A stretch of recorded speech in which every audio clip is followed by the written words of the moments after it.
Hello and welcome. Today we're going to make a nifty little gadget to help with troubleshooting, either as you are laying track, as you are wiring your track, or if you are a modular model railroader, as you set up your modules. It's a simple buzzer circuit short detection. This is the buzzer we're going to use, which I picked up off of eBay, and I'll put a link to that in the comments or in the description. 9-volt battery, that's a dollar store, and a tiny piece of masonite that I just cut just from a scrap laying around. So, oh, and of course I've got a length of alligator clip wire, and you can use as long as you want. If you want to use a longer wire to troubleshoot other things, feel free. So anyhow, this is just down and dirty, simple and quick. So what we're going to do first is we're going to attach our buzzer to the board, and for that I'm just going to use a little piece of hot glue, and that makes it removable if we ever need to remove it. And we'll just hold that there for a minute. And that is good and solid. Now we're going to attach the battery, and I'll give you an idea on how that would sound if you get a short circuit. This is what you're going to hear. It's nice and loud and annoying, so that you'll be sure to notice that something has gone wrong. Now, to mount the battery, in case it ever needs to be changed, we're just going to use a simple zip tie. You can attach the battery any method you prefer. If you'd rather hot glue it down, you can do that too. The circuit isn't going to draw a lot of current, so there's no need to really replace the battery that often. I just thought it would be kind of neat if it was removable with just the click of a pair of cutters. So anyway, there's that. Now, to complete our project, we need to add our alligator clips. And so we're just going to take this alligator clip here, and we're going to snip it. We are going to strip off some of the wire.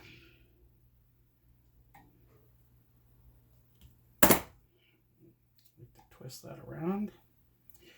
Now on the on this side there isn't much wire there, so I'm going to trim a little more so I can make a nice splice.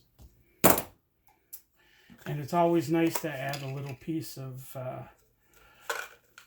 heat shrink tubing to complete the joint. And that's going to fit nicely over that. Make sure it'll fit this one. Now, we don't need much, anything very fancy for our connection. There we go. So we're just going to cut a length of that.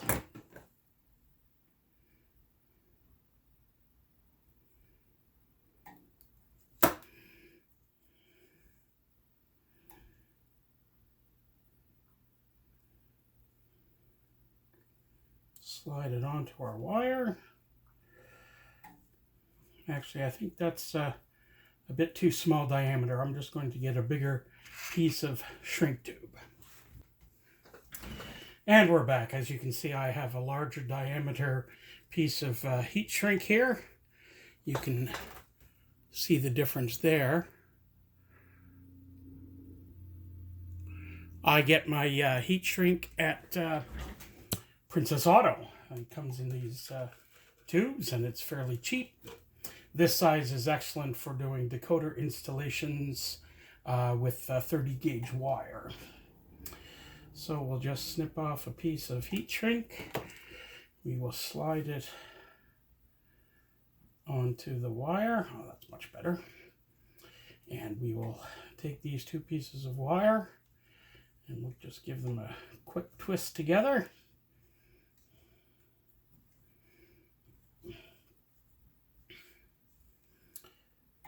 looks pretty good. And we'll just put a touch of solder on there.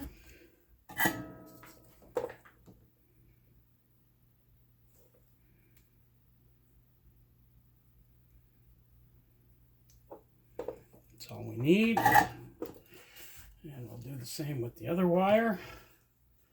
They haven't given me much wire there, but that's all right. Don't need much. We'll just extend that a little bit. I'll grab our other piece.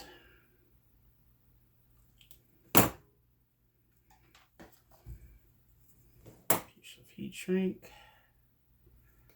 Slide that onto the wire. Oops, didn't twist that enough. Always nice to keep stranded wires together.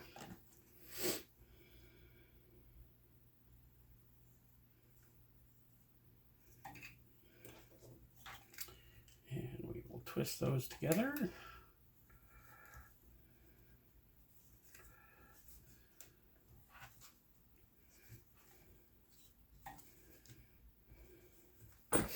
And again, a touch of solder to link those permanently. There. We just slide our heat shrink over.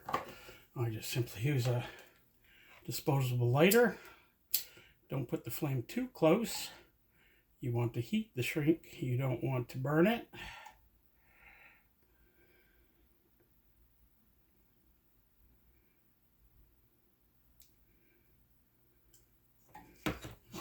Likewise for this.